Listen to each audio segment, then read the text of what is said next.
Coach Miller, and welcome to All Marine Fighter, our aftermath edition of the Leigh Wood versus Josh Warrington fight.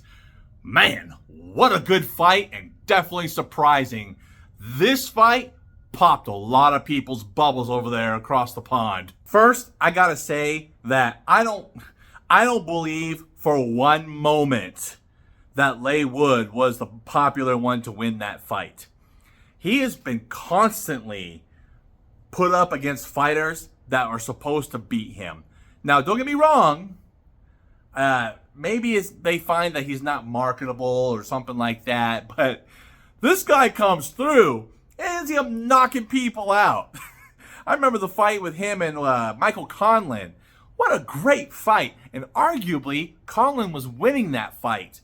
Arguably so. Until the last round, and Wood just boom, hit Conlon, knocked him out of the ring. I saw that fight. I was like, oh my goodness, he's out of the ring. That's it. And he's out cold. I mean, he went to sleep and fell back through the ropes, which thankfully people caught him because, heaven forbid, Conlon would hit his head or be permanently hurt. We don't want that, of course. The kid's a great fighter. Got a very powerful story if you know about his background in amateurs, getting robbed in Russia and that type of thing. Now, while Wood versus Warrington was a great fight, I gotta say there is one major thing that was a problem, is that Josh Warrington, the dude's a dirty fighter, okay? He was, it was talked about how he's a dirty fighter, and he is. The guy leads in with his head, and I gotta tell you, I hate it when fighters do that. I hated it when fighters did that to me when I was fighting. It really ticked me off because you can knock. Let me give you a short little story. I was in the regional Golden Gloves. This was, I won North Carolina Golden Gloves, went to regionals. It was the second night of 3, so I won the first fight. On the second night of 3, I fought a tall fighter from, I think it was like Georgia or Alabama. I can't remember. And I remember I'm going toe-to-toe with this kid. The kid was not heavy-handed. He was a boxer, moving around a lot. And he was taller than me, so I kind of tried to do the Mike Tyson thing, just close the distance on him and pound him, And I remember coming to him, he dipped down with his head and put his head up like that, nailed me square in the mouth, knocked my front tooth loose. I almost thought I was going to lose my tooth. Knocked me on my rear end. I didn't get an 8 count or anything, and the ref called it an incidental headbutt, I remember that, but man, it shook me up. It rung my bell like crazy. I didn't fight the same. I think that happened like late second round, third round. I was still feeling kind of weird, I lost the fight by decision. But that being said, I've fought plenty of fighters who let in with their head, and which is super annoying me because they could smash your teeth, even with the mouthpiece, bust your lip open. I hate that. So when Warrington is just leading with his head, just bashing with his head against Wood, I'm like, for heaven's sakes, ref, what are you doing? Why don't you call the whole headbutt? But that being said, I gotta say that Wood really stuck to the fundamentals. He kept his hands up for the most part until it started getting a little bit later in the fight. Was able to guard against a lot of Warrington's shots. Although Warrington was kind of slick when he came in, he would be able to throw out a hook, and it would have been his right hand. So it would have been a right hook. Kept catching Wood, and I'm surprised Wood was still standing. He got rocked a few times. But Wood, tight defenses, really just plastered Warrington coming in. And Wood really stuck to the basics. Josh Warrington is I would say, a more marketable British fighter. So everybody's thinking that Warrington's going to come back and win because he had a recent loss. And people are saying, oh, that's just a fluke. This is Warrington's comeback fight to snatch the belt from Wood. Oh boy, were they wrong.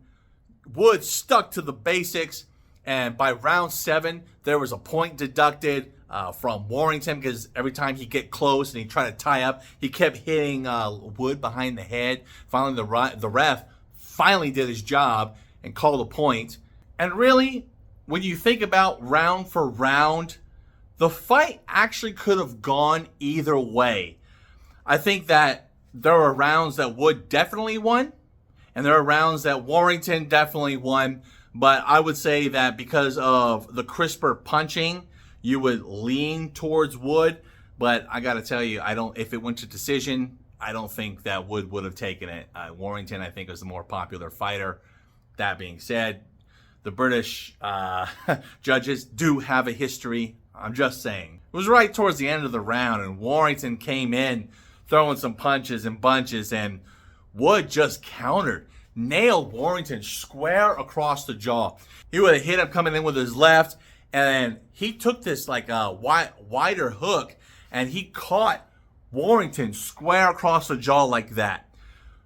When you catch somebody like that, when there's the pressure is jolting the neck like this, and there's that nerve that's right here too, jolting the neck, there's a very good possibility that person's going to get rocked and put down.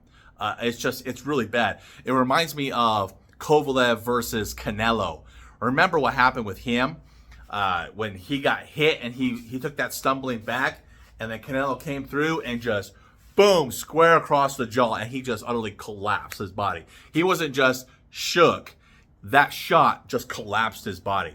The same thing was true with Warrington. When Wood hit him, Warrington went down, and he was shook. That was it. He had the googly legs and everything. You saw his legs all wiggling in the corner, and Wood already knew. He already knew he won. And the ref called it, and everybody, you could probably see the look on Eddie Hearn's face like, oh man, he wasn't supposed to win again.